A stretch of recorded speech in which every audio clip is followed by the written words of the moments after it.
Aujourd'hui, on a 3 établissements Paris Intramuros, donc un là où on est aujourd'hui qui est le Café Massaï, qui est situé 34 avenue Pierre Mendès France. Du côté du quartier de l'Opéra, on a un autre établissement qui est la Villa Massaï, qui est un établissement de plus grande envergure, où on le positionne plus comme un établissement pour répondre à une clientèle internationale, avec un fort taux de passage, et où on essaye de se positionner plus sur la gastronomie en tant que telle, africaine, et pour à la fois faire découvrir, à la fois sublimer cette cuisine. Et notre troisième établissement est un établissement plus de divertissement, qu'on a voulu aussi dans un quartier un peu excentré, non loin du Palais de la Mode. Comme 90% des restaurateurs français, on est fermé parce que l'État nous demande d'être fermé et que surtout aujourd'hui, la pandémie qui sévit actuellement, on n'est pas en mesure de la maîtriser, ni d'identifier, ni être capable de savoir comment elle va évoluer, comment elle évolue et comment les lieux de contact et de rencontre vont pouvoir continuer à fonctionner. Raison pour laquelle on est fortement impacté et on a été quasi dans les premiers à avoir été sommés de suspendre nos activités.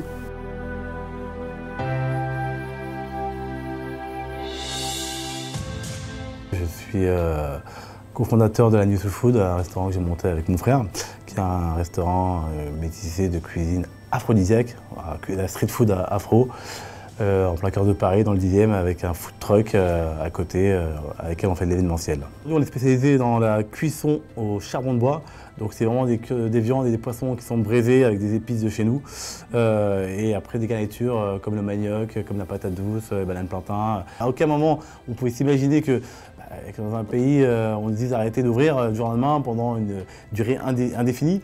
Donc pour nous, ça a été très compliqué parce que on est en plein recrutement, on était en train de se faire connaître sur Paris parce qu'aujourd'hui, le food truck, on le connaît, mais le restaurant, c'est tout nouveau, c'est un nouveau challenge, on repart à zéro.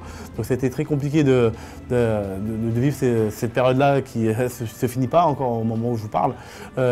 Là, on essaie de trouver des alternatives. Donc là, on commence à faire la livraison, mais la livraison au-delà de Paris, parce que notre communauté elle venait de la région parisienne. Heureusement, on a trouvé quelque chose qui commence à fonctionner.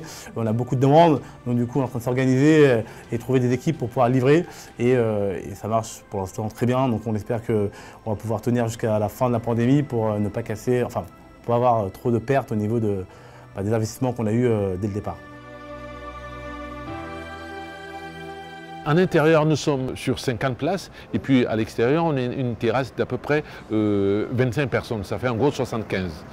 Et comme c'est un endroit assez dynamique qui tourne, effectivement, ce qui faisait que tous les services, les gens arrivaient pour manger rapidement, les gens ne venaient pas dans ce lieu pour s'installer. Ça fait 3 ans que nous sommes installés au cœur de Paris, donc on était vraiment en train de gagner en reconnaissance et en fréquentation. Je pense qu'on était vraiment en train de rentrer dans la vitesse de croisière qui est cassée maintenant et je ne sais pas ce que ça va donner.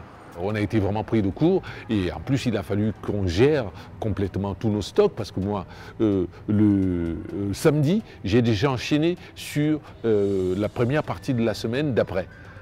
Donc mes frigos étaient chargés pour le dimanche, le lundi, le mardi jusqu'à mercredi. Ça nous a fait une perte réelle parce qu'il faut imaginer que sur les 3 établissements, en termes de gestion d'économat, c'est non négligeable. On est sur 200 places ici, on est sur 300 à la villa et on est sur 110 places à la suite.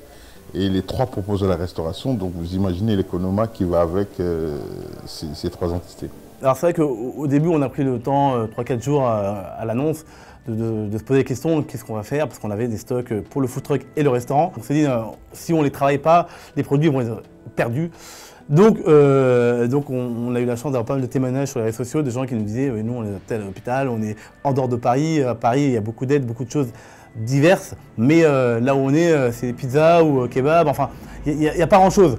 Et donc on a réussi à contacter du coup 5 hôpitaux différents, enfin des gens qui étaient dans notre communauté, qui travaillaient au sein de ces hôpitaux, et à créer des livraisons de plats. Et on s'est dit, voilà, au moins on a trouvé une bonne manière de découler les stocks et de faire plaisir en même temps à des gens qui nous connaissent et qui nous suivent. Je pense que personnellement, Il faut attendre que la maladie soit complètement éradiquée pour ouvrir les lieux comme les nôtres. Parce que venir dans un restaurant avec un masque, rester à 1 mètre de l'autre, non, c'est pas possible. On se prépare, on a mis différents scénarios en perspective.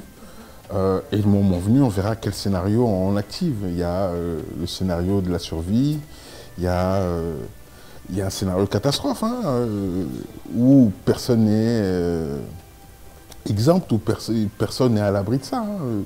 Le scénario de devoir déposer le bilan, c'est une réalité qui est sur la tête de tout un chacun aujourd'hui.